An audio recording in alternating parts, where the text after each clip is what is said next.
Dr. MichaelPakko is Chief Economist at the UALR Institute for Economic Advancement. He's also a former economist at the Federal Reserve Bank's St. Louis branch, and he has a great blog for any geek who loves economic analysis at ArkansasEconomist.com. I happen to be one of those geeks that loves economic analysis. Welcome to the program. Well, thank you for having me, and I appreciate you being a fan.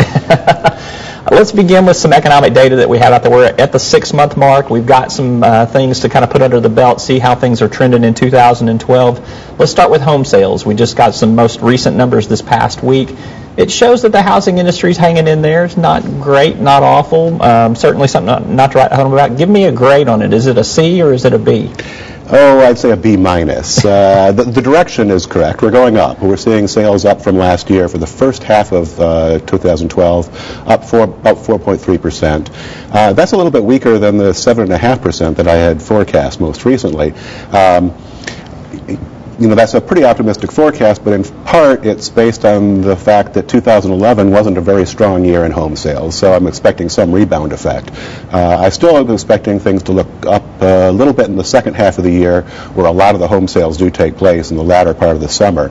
So we'll see how things go from here. But what do you think is wrong with the housing industry that we're not seeing more home sales? You've got low interest rates. There seems to be plenty of inventory out there. Average home prices are not through the roof by any stretch of the imagination. What do you think is holding back the housing industry? Well, there are a lot of things, headwinds you might call them, that are holding back the industry. One thing, there's basic lack of consumer confidence. Buying a home is a big decision. Also, some households have some damaged creditworthiness. Banks have tightened their lending standards, so it might be difficult for some to get a loan. And there still is the issue of some overhang of inventory out there that's holding back home construction, for instance.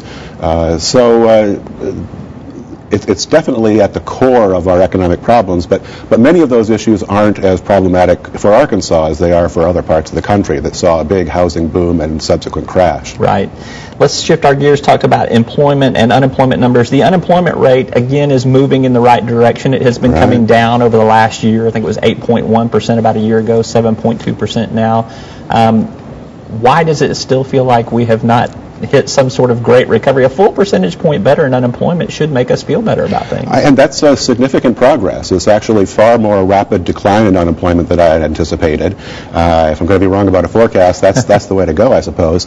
And what's even better is that we've been seeing the labor force expand over the past year. So not only are we seeing more people employed, but we're absorbing a larger labor force as it grows.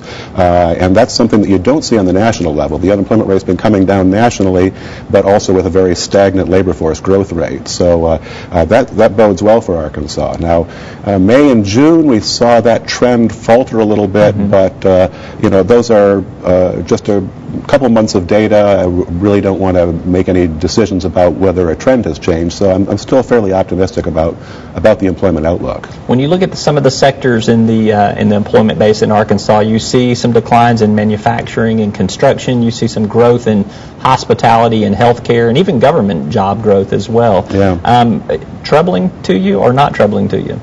Well, the growth in the service sector is expected. It's kind of a transformation from a goods-producing economy to a service-providing economy. The two real weak points, so you pointed out, are manufacturing and construction. And those two are really being driven by kind of different circumstances. Manufacturing is in the midst of a long-term decline that was exacerbated by the recession, made worse. Construction was really a kind of associated with the downturn in the housing market, and so I still anticipate that to have better potential for rebound once we get that inventory of unsold existing homes out of the way. We'll start to see more residential construction, and that'll help a lot for that sector. Let's turn our attention to consumer spending. We've been watching this at the state level from the sales tax revenue reports that come out on a monthly basis. When you look at it over a year, it's not bad, up about, maybe 5-6%, I think, in total? Yeah, that's about what my readings are showing. About 6% year over year is the most recent observation. That's pretty strong. I mean, you have to factor in inflation, too, right, to figure out what the real sales increases are. But 6% is nothing to complain about, so that's a pretty healthy rate of growth. Now, we had seen some weakness early in the fiscal year, so we're talking about the middle of 2011, but really, just like the employment numbers, over the past 9-10 months, things have looked pretty positive. Okay, so we've got decent-looking consumer spending, we've got a decent housing market, we've got some pretty decent employment and unemployment numbers here in the state, yet we still feel like we're in a recession, or we're in this really hangover type of recovery from a recession.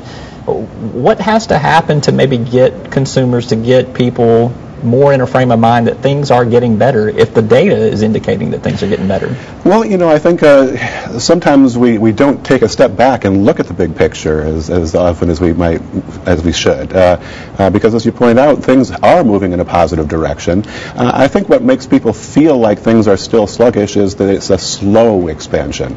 We're seeing growth rates that are fast enough that we're still in recovery mode, but not fast enough to really generate enough jobs to bring down the unemployment rate substantially and kind of get people excited about spending again. I think that's what's really lacking. Is that typical for what we see in a traditional recovery from a recession? It's not, is it? Well, the past 2 or 3 recessions have been what we call jobless recoveries, where we're seeing increasingly the regular pattern is for slow job growth coming out of the recession. We still see incomes and output growing, just not fast enough so that we end up with a very lagging high unemployment rate. And that's the factor that affects most people directly, and so that really factors into the way people feel about the economy more than any other statistic. Let's look at the horizon here. We're 6 months into 2012. You could pick any arbitrary date out in the future. What do you see on the horizon, good, bad, or ugly? Well, I'm cautiously optimistic. I'm not expecting any real change in trends. That is, my outlook for the rest of this year and really into next year is to see continued positive growth, but at a slow enough pace that it's not going to get people excited, so that as the gains accumulate, we'll be seeing conditions improve, but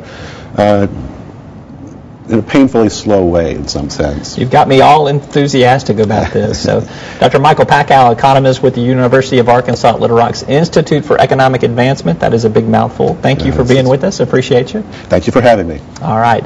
We're back with more poll results from our latest Talk Business Hendricks College poll after this word from our sponsors and some final thoughts. I'm Robbie Brock. This is Talk Business.